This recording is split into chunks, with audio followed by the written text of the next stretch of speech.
Welcome back to you. Let's talk about Scent of a Woman. The 1992 movie adaptation of Giovanni Arpino's 1969 novel, The Darkness and the Honey, which finally won Al Pacino his Oscar after being nominated 7 times. The movie begins with Charlie, played by Chris O'Donnell. He's a student at an all-male exclusive Baird school. He's a scholarship kid from out west who doesn't have any money to throw around. He accepts a weekend job of keeping an eye on the old guy in order to get some money to get his ticket to home. Uh-oh. We got a moron here. Is that it? Here we are introduced to the Colonel, whose name is Frank Slade, and who doesn't like to be called Sir.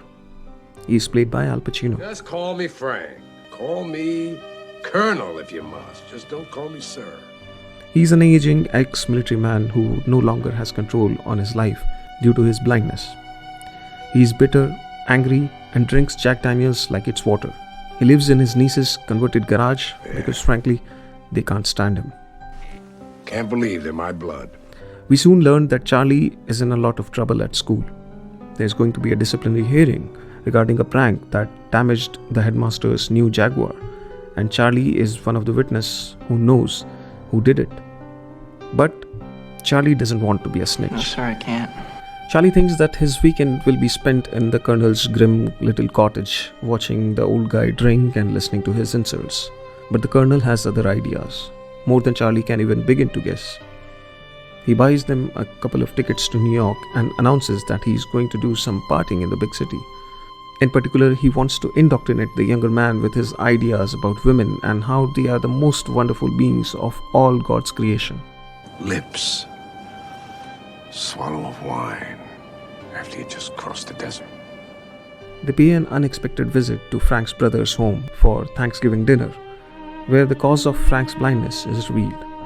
He lost his sight late in his life through his own error, and now he gets drunk and waits for his victims. Some people don't deserve to see. Frank deliberately provokes everyone at dinner, which ends up in a heated conversation with his brother. After returning to the New York City, Charlie confides in the Colonel about his problem at school. The movie does not make the mistake of making the Colonel and the student into pals with instant camaraderie. Charlie keeps his distance. They rent a limousine, they take a suite at the Waldorf, they talk, the Colonel lectures. Charlie, who distrusts him, answers politely but remains guarded. I'm getting that heavy feeling again, Charlie. The Colonel tells Charlie to compromise and tries to introduce him to the harsh word.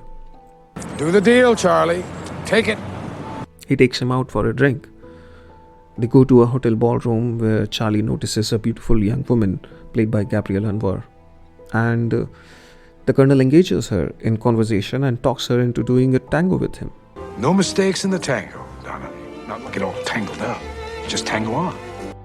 And we witness a tender romantic in the Colonel.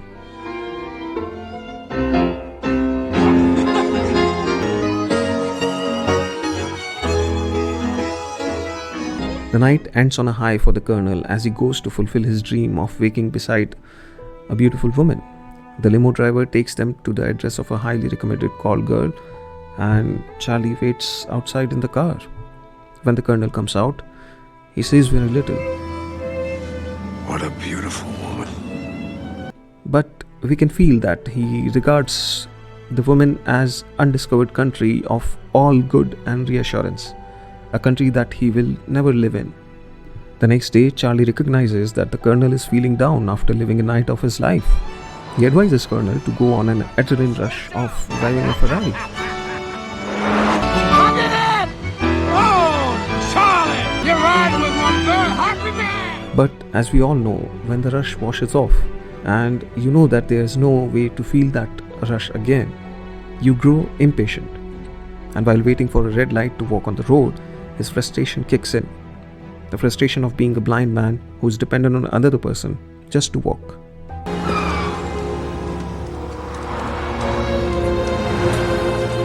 Colonel! How are you doing? Take the cane. Then comes two of the masterful scenes of conflict ever filmed. Colonel is finally touching the depths of his darkness. He feels lonelier than ever before after having a taste of life. He feels trapped inside his blindness. and he decides to do what he intended to do since the beginning: I'm in the dark. kill himself and release him from his trap. You understand? I'm in the dark. Charlie confronts him and reassures him that there is still hope for him, Give me one reason. mainly because of the two fugitive threads of his personality. He's a romantic, and he possesses a grudging sense of humor. I'll give you two. You can dance a tango and drive a Ferrari better than anyone I've ever seen.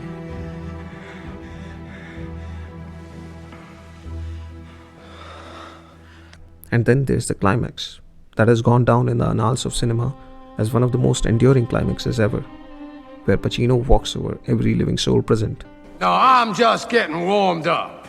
He stands up for Charlie and reminds everybody But there is nothing like the sight of an amputated spirit. There is no prosthetic for that. least of all the institutions should endeavor to protect the qualities that makes a leader who is willing to take the path of principles. Don't destroy it.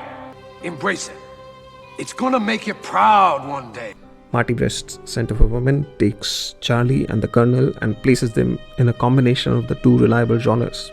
By the end of the movie, we have arrived at the usual conclusions of a coming-of-age movie and the usual conclusion of a prep school movie. But really, we have been taken there with so much intelligence and skill. The screenplay is by Bo Goldman and is more interested in people than plot. James Rebhorn is solid as the Grandmaster, out to make an example of Charlie, while Philip Seymour Hoffman emerges as the personification of cunningness with brilliance. It is this performance of his that made him a favorite of Paul Thomas Anderson also. I thought that when I saw him for the first time in Scent of a Woman, that I just knew what true love was. I knew what love at first sight was. Whoever this guy is, I gotta have him, I gotta see him, I gotta know him. I gotta have this guy. You know, it's such an incredible performance. Chris O'Donnell and Al Pacino's equation touches a new height in the intense scene where Pacino is geared up to shoot himself and Chris shouts out, Let's fucking pull the trigger, you miserable blind motherfucker! This is one of Al Pacino's best and riskiest performances. Risky because at first the character is so obnoxious and abrasive, we can hardly stand him. Touch me again, I'll kill you, you little son of a bitch. And only we gradually begin to understand how he works and why he is not as miserable as he seems. Don't be sorry. How would you know? Watching MTV all your life. He lives in the shadows of his past and is dejected with whatever life has to offer. He's fishing for ways to end his life and wants to indulge in his guilty pleasures before he ends a decorated life with an act of cowardice. A little tour of pleasures. Stay in a first-class hotel. Eat an agreeable meal. Drink a nice glass of wine. See my big brother. Make love. And blow my brains out. Even his performance can seem hammy at first. But when we understand the character, we get the dichotomy of his projected persona and his body language. For example, just watch this scene when he is introduced on screen. Pay attention to the contrast between the confidence in his voice and his trembling hands. I know exactly where your body is. What I'm looking for is some indication of a brain. At various moments throughout the movie, you can observe them, but only if you are really looking. But they are there. And that's the beauty of Al Pacino's acting. And all this makes The Scent of a Woman one of those rare cinematic gems that never fail to bring a smile on the lips and a tear in the eye.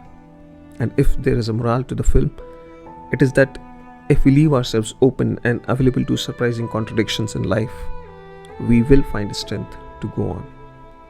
And this is why I love Scent of a Woman.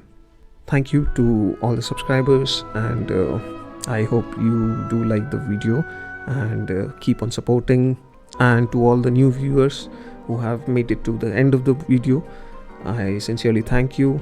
I hope you subscribe, share it with your friends, and the links of my social media are in the description. If you want to contact me, you can do it from that. Thank you. Till next time, stay safe and have a good time.